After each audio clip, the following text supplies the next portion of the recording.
Gurumurthy Kasinathan is a member of Bahutva Karnataka.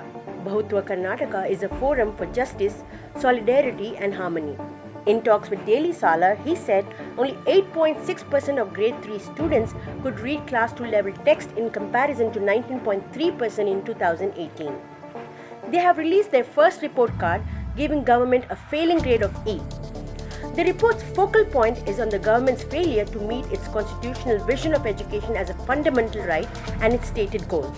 Bahutva Karnataka has been set up with the idea that citizens of Karnataka should live together in harmony, in peace, and people should do the things that they want to do, which is what our constitution guarantees all of us. And Bahutva Karnataka was formed with that objective.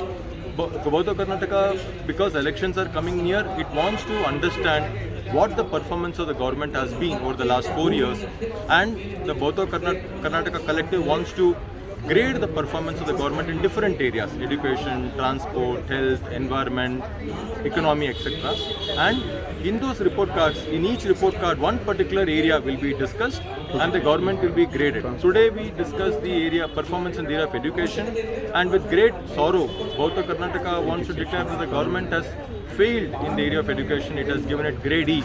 The reason why Bahutva Karnataka has given it grade E is instead of progressing forward in education, which we want, which we expect, the government has actually regressed. It has gone back on many fronts. Primarily, the Right to Education Act implementation is very poor in the state.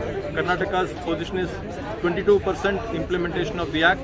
This is statistics given by the ministry in parliament. So this is very formal official figures. All South Indian states are ahead of Karnataka. Karnataka is lower than the national average. The implementation of RT is the most important guarantee of education to our children, and if only 23% of the schools are RT compliant, we can imagine that so many children are not getting the benefits of the basic fundamental right to education, which was guaranteed in 2009 Act. So 13-14 years after the implementation of the Act, the performance is very poor.